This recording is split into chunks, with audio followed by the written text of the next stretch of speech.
when I'm investing, what I want is the problem they are trying to solve and whether you will scale or not.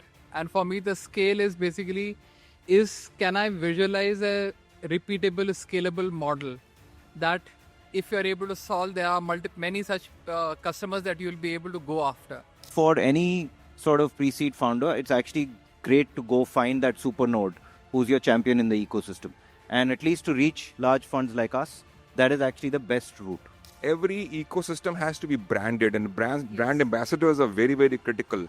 Otherwise, you don't come in the news, and you just stay put and stay quiet. So I think it's very important to market yourself. Change the investor sentiment about government as a customer. Most deep tech companies that I meet, government would probably be the first and only customer that they will have.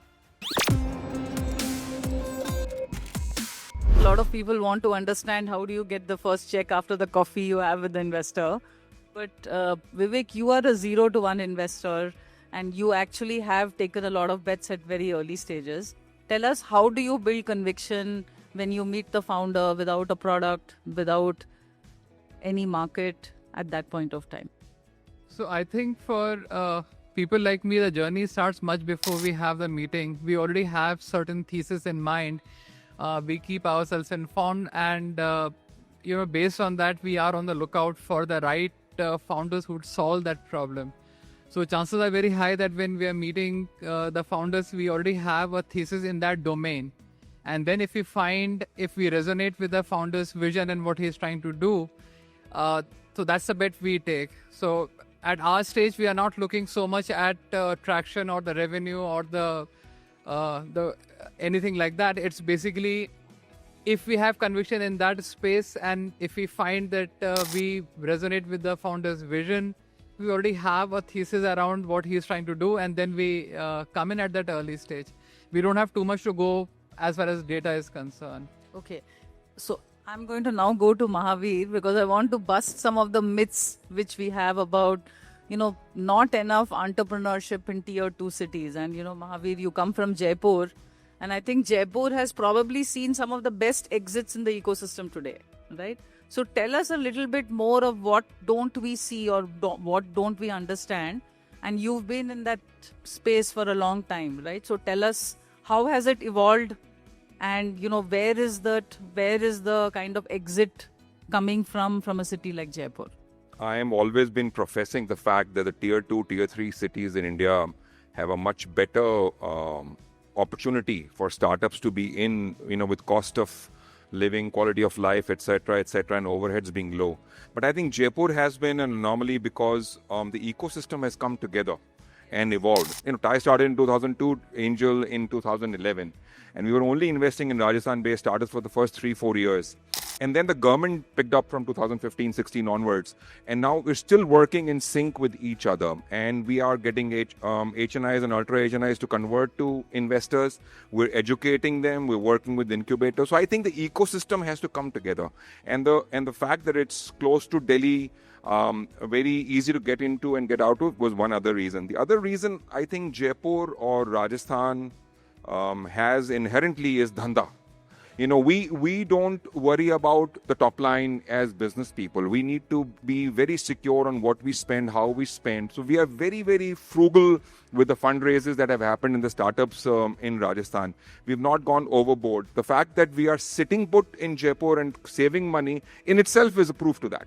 So I think it's absolutely technology, idea, passion, everything works, but I think bottom line is very, very critical. And we've seen that through tough times in the last 5 or 6 years. So I think Jaipur has proved beyond doubt that you can scale up and be profitable. And that's what's advantage Jaipur. So proximity to a larger city as well as somebody like, Mahavir there. Because I think you need the champions in the ecosystem, right? Absolutely. You need someone who's committed for a longer time. You have to, and every ecosystem has to be branded, and brand ambassadors are very, very critical. Otherwise, you don't come in the news, and you just stay put and stay quiet. So I think it's very important to market yourselves. In Jaipur as a city, all of us collectively as investors have marketed well consistently at every level. Now coming to Vibhor, you have a very interesting title on LinkedIn which says Science and Tech Investor. And since we are talking about early stage, And off stage you talked about having made 30 investments. Tell us, as a deep tech investor, how do you decide when there is no product, when there is very little, because deep tech is a long game, right? We all understand it requires more patient capital. Talk a little bit about, if I'm a deep tech investor as a founder, how do I pitch to Vibhor and what would make him write the check to me? So a couple of things, one, I've been a techie for most of my life, right? And I've been doing investing only for the last 5 years. So it's sort of organic for me to look at the science and tech piece first. So I have a thesis. So the kind of founders I'm looking for is one, like Vivek said, who are in line with the thesis. But I'm more intrigued by the founders who are challenging that thesis. And I'll read a lot of science and tech journals to understand what's happening in the world. And I love the 60s and the 70s, the hippie culture, because a lot of brilliant papers were written then, which are now becoming plausible and implementable because of the advancements in hardware and software alike. So one is, are people looking at a problem that is worth solving, right? Because a lot of deep tech founders also have a solution-first approach. Hey, I did my thesis in this subject, I went deep in this, and I think this is awesome, and I'm building a company around it, right? I'd rather the founders looking at a problem first, and whether or not the solution fits the glove, etc., right? One is that. Second is, will the science work or not? Because the first part of failure is the science won't work, right? And how far will that happen down the line? And can we as early stage investors carry the company till then, when there is a product in sight? And then comes the challenge of commercialization, revenue, etc., which is a far cry in the early days. Yeah, absolutely. I think it's a little more complex than what you're trying to tell us. And I think, we have to just kind of start probably meeting more deep tech founders as investors so that you're able to evaluate. Like, I was on the jury of the deep tech and the AI panel, and almost 50% of the companies we kind of marked them as not deep tech. So I think founders like to put that label, but when you go one level deeper, they're like, you're not building a deep tech company. And I think that is important as a founder, not to fall into the wrong category, right? Probably if that startup had applied in a different category, they might have been shortlisted, right? So one point is there a distinguishable IP there or not? Yes. Now coming to Vikram, and we spoke about DVC and the pre-seed and the, angel network you're building. I'm just curious if you can talk to us about, how do you actually identify a pre-seed company? And I want to go through that question again and again, because I think each of us will have a very different insight into actually how do I go from coffee to check? Sure. See, we actually, on DVC, we actually work with a network of angels. And each of you, as you go through your journeys, I'm amazed, like each of you are super nodes in your network, right? And there are certain pockets that you're very well known in. And I think for any sort of pre-seed founder, it's actually great to go find that super node who's your champion in the ecosystem. And at least to reach large funds like us, that is actually the best route. And to have that champion and that super node. Now, personally for me, when I meet a founder, what actually works for me, the first is actually, like Vibhor was saying, start with that pain point. There is a deep pain point in the world that you've identified, and that it is not a pain point restricted to 5 people, but actually it affects a large set of people in some way. That's the first thing. And putting that shared context, a lot of the times the VC will not, or the investor will not have that shared context that you have on how big a pain point that is, and bring that pain point to life. That's usually how that conversation starts. The second is then the unique solution and why they are best suited. Something, right, that has given them some edge. And a lot of founders miss that in that conversation, right? Bringing yourself to that conversation, saying, this is my edge in terms of solving this unique pain point in some way. And then it is, found this pain point, I have this edge, and then paint a picture of the world. Once I'm done, essentially fixing the world, this is what the world will look like. That's sort of the perfect sort of conversation. Through all of that, what I'm looking for is some deep curiosity, a way in which I can see that this person is going to grow very fast, even if they're very young, because that's what you're betting on through that journey. And then some commercial instincts, even if they're a very technical founder, some commercial instincts early on. So I'm just curious here, because you're talking so much about networking, meeting people, knowing the right people, getting the right introductions. What do you see the difference between a male and a female founder? Like, where are women advantaged or disadvantaged in this entire early stage? I think the overall trait that you're looking for, more than just networking, is being highly resourceful. Right? The difference between a founder and a manager is founder sets goals and then figures out what resources to get. Yes. And this network is one of those resources, right? Sometimes it's capital, sometimes it's network capital. It's just a resource that you're looking to get, and so on. I do think, and my wife is in the room and she leads a very large part of PhonePe, and so I do think that women have certain advantages, but they miss some of the old boys network, which isn't there. So they miss the natural network capital, and they have to fight a little bit harder to actually build that network capital in some way. I think there are communities that are helping, but I do think as overall as an ecosystem, a lot more needs to get done. You're just being polite. I think the women have to work probably a lot more harder, because I think it's still a very bro club culture in investing today, right? There are very few. I mean, we are still building that up, and I think times are changing. But Yeah. I think I think all there is still a long effort. I would say all female founders in my network, as well as in our angel group and so on, all say that like you said, you use the word polite, but maybe I don't understand the levels of pain point enough, and I think that is true, right? Because I don't have an intuitive understanding of that. Yeah. It is true that there is a large gap, but it is true that overall women founders have raised less money, and their valuations are less. Yeah. So you can see that it is a problem in the ecosystem. Yeah, but I think things are also changing, which I always tell my women founders, is that the customer does not know whether it's a male or a female who's built the company, right? So if you can build a product which has customer love, I think you will win the market. I mean, why would investors not invest in a good business, right? I don't think that the bias is so strong today,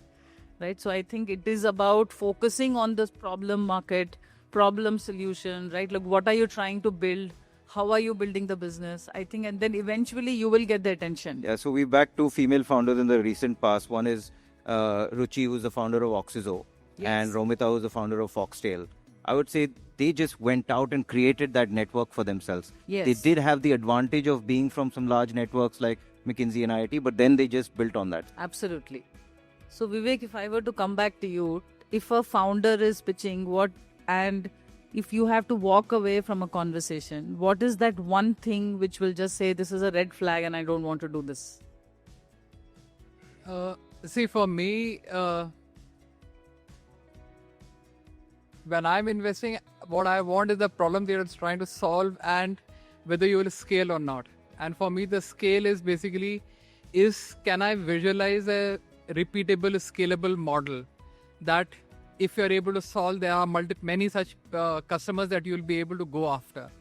So what happens, especially, and that has happened lately, is that sometimes you get very good founders with very good solutions, but the validation has come from a one-off client, which will not be repeatable, scalable. They'll get some validation from a CSR grant, or they will have some thing which has worked with a government, and they feel that gives them the right to win. So, they'll come back and say, we have this product which has been validated because they have got this grant or they have this order from the government. And you go deeper into it, and then you realize that though they may be saying that they have certain X amount of revenue, the scalable part of that revenue or the repeatable part of that revenue is minuscule. So basically some validation of repeatability and moving towards that product. Yeah, I mean, that is what you need to concentrate on. Don't concentrate on this one-off things and take that as your right to win and start tom-tomming to your investors because I've got this, you fund us. And when you look at the things which is going to be the long grind, you see that the focus is not there, or that is not on their radar. Yeah. How difficult the life is. So that is something that puts you off. They are going to chase one large customer rather than something which will scale. So that is something that I So if somebody comes and says, "Ki I have this one customer or this one validation which I find will not be repeatable," that's a red flag for me. So can we just go across, because I think this is an important point for founders, like what is just kosher, and don't come to me. So I'll tell you one red flag that I have. Yes. Is that actually an investor told me to do this, or a VC said this, right? Yes. And because it happens, and I understand that as founders, you go to VC meetings and you think, hey, this investor actually likely knows best, but do not outsource your judgment to investors, because the investor is there for 30 minutes, Absolutely. and usually. And I will say it with all respect to all of my Yes, fellow investors, yes. we know a lot less about we know almost next to nothing about your business Absolutely. versus you. Absolutely So agree. actually what you should be really focused on in making decisions is actually your consumer, your customer, what's happening with that product market fit, and bring that insight into the room. So one red flag for me is, when I asked what happened, they said, oh, this investor gave us feedback, so we did this. Yeah. That is absolutely not what you should be doing. So this is always an advice or a thought we tell our founders, is that, the VC does not know everything, right? And I think a lot of people outside your core team will not know the business as well as you will know it. Vibhor? Buzzwords. Yes. The moment somebody says we're an AI company, I have a null pointer exception. And the other thing is over amplifying the solution in your own head, right? And undermining direct or indirect competitive landscapes, Yes. right? Because everything is very nuanced, and all of a sudden you'll have a left field ball hitting you, and you would not know what to do. So just a very, very deep understanding of the entire landscape is something very essential in my view. Yeah. Mahavir? I agree with what everyone said, but in addition to that, it's just not one red flag, it's a combination of many red flags. I think not knowing your product, your projections, your numbers, you have to live, breathe, eat, sleep your startup. These guys over-exaggerate and oversell or undersell, whatever. They're clueless when it comes to numbers, and whether an investor has told them or a chartered accountant has told them or someone has told them this is a valuation, they have no justification or reasoning to give when you say, why are you asking for so much of valuation, and why do you need 5 crores and why not 2 crores? They are not sure of where they're going in the next 2-3 years, because they've just gathered and mustered things, cut, copy, paste, and heard from people and put everything together. Just because they're raising 5 crores does not make their valuation to be 50 crores. Yes. There has to be justification on everything, and not knowing all of that is also a red flag. That means that person is just raising money for the sake of raising money, Yes. and not for doing the business as he's supposed to be doing. So for me personally, the red flag is just ethical boundaries, right? I think there are some founders who start with a number in the beginning of the meeting. By the time they've ended the meeting, the numbers have changed. And they are not able to listen, right? So when you tell them something, the reaction is, it's such great feedback and I love what you're saying. And I'm like, okay, we've just spent 30 minutes today, right? And I think just getting influence and trying to be the pleaser in the meeting, I think those are all just like, you don't want to work with such people in the long term, right? There's lack of conviction, actually. Yes, lack of conviction. I think we have like 5 minutes left, so I wanted to open it up for questions, but just one last rapid fire, okay? TAM or team? Team, any day. Team. Team is much more important because TAM will be decided by how the team executes. Yeah. What about you, Mahavir? Oh, obviously. I don't even look at the Sam, Tam, Tom slide at all. I don't care. It's a team. Yeah. For you, what about product or the idea? Because it is deep tech, right? So I'm still curious, how does early stage happen in deep tech? The possibility of that idea becoming a product. Okay, that's great. And about you, single founder or multiple founder teams? Depends on the stage. It's early founders, then I would say having a couple of founders. There is a thing about running. If you want to run fast, you go alone. If you want to run far, you go together. So coming back to this, the last question I have, since we spoke about going to the government, and this question is specifically for Vibhor, right? If we were to create a process where we say in the next 5 years we want to strengthen the deep tech and AI ecosystem of India, because that's where we believe value creation will happen. I actually think the last 10 years what has happened is great, because it has created better economy for the people who would not have access to capital, right? So in terms of, all the food sharing apps and all the ride sharing apps, all that has actually created employment. It has started to build the flywheel of the economic momentum in the country, right? But if I were to look at the next 5 years and if I were to take one proposal to the government, Vibhor, you have to represent us today. Putting me in a spot. Bunch of things actually. First thing is what you just said. Change the investor sentiment about government as a customer, Yes. right? Most deep tech companies that I meet, government would probably be the first and only customer that they will have. There is no running away from that. Defense. Most of the innovation in the West started from defense. The internet came from defense, right? In the US and Europe, people are happy that you're working with the government because that means it'll see through. Yes. Commercialization will happen. Yes. It isn't the case in India. So first thing that has to change is that. The second thing I believe is that the way we have a PhD done in our country has to change, right? There is basic research, there is applied research, and there is user-based research. I think a lot of emphasis has to be on applied research and user-based research, which are the problems worth solving. You don't need citations in papers. You need PhD to entrepreneurship pathways. Got it. The third thing is we need a blended stack of capital.